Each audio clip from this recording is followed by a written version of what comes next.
তো বন্ধুরা, মাছের ঝোলটা আমার কমপ্লিট হয়ে গেছে। একদমই হালকা পাতলা মাছের ঝোল। শরীরটা এমনিতে আমার প্রচণ্ড খারাপ করছে, এই অবস্থাতেই আমি ঘরের কাজ অল্প অল্প করে সেরে নিলাম, রান্নাটাও সেরে নিয়েছি। তো বন্ধুরা, এই মাছের ঝোলটা বানাতে বেশি ঝামেলা নেই, একদমই হালকা পাতলা অল্প মশলায় মাছের ঝোলটা। তো বন্ধুরা, এই মাছের ঝোলটা আমি কিভাবে বানিয়েছি চলুন আপনাদের সঙ্গে আমি শেয়ার করছি।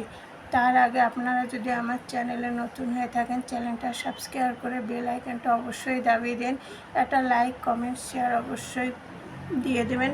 তো চলুন বন্ধুরা, এটা আমি কিভাবে বানিয়েছি আপনাদের সঙ্গে আমি শেয়ার করছি। আমার সঙ্গে চলুন রান্নাঘরে। মাছের ঝোলের জন্য আমি মাছটা আগে ভেজে উঠিয়ে নিয়েছি, আর সেই কড়াইয়ে আমি দিয়ে দিচ্ছি হচ্ছে ছোট করে আলু কেটে রেখেছিলাম। আলুটা দিয়ে আমি আলুটা ভেজে নিচ্ছি, পাতলা পাতলা করে আলুটা আমি কেটে নিয়েছিলাম। আলুটা আমি বেশি মোটা মোটা করে কাটিনি, পাতলা পাতলা করে আলুটা কেটেছিলাম। আলুটা আমি একটু ভেজে উঠিয়ে নেব। আলুটা আমার ভাজা হয়ে গেছে, আলুটা আমি উঠিয়ে নিচ্ছি। আলুটা যখন আমার হালকা কালার হয়ে গেছে, আমি আলুটা উঠিয়ে নিচ্ছি। ওই তেলে দিয়ে দিচ্ছি আমি ঝিঙে।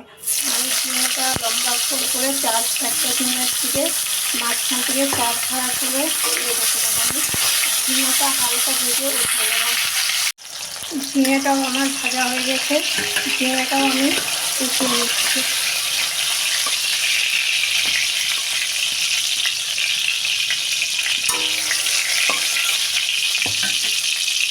ওই তেলের ভেতরেই দিয়ে দিচ্ছি আমি একটা শুকনো লঙ্কা, একটা তেজপাতা,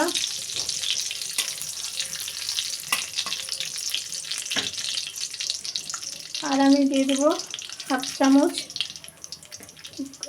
হচ্ছে পাঁচফোড়ন।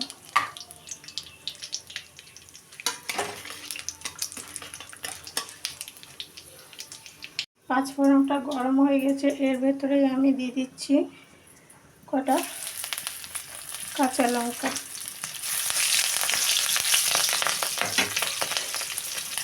আর দিয়ে দিচ্ছি আমি অল্প একটু আদা বাটা।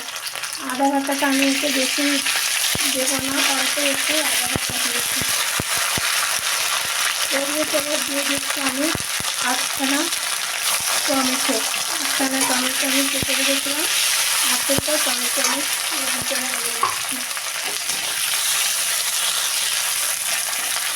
টমেটোটার ভেতরে দিয়ে দিচ্ছি আমি অল্প একটু লবণ।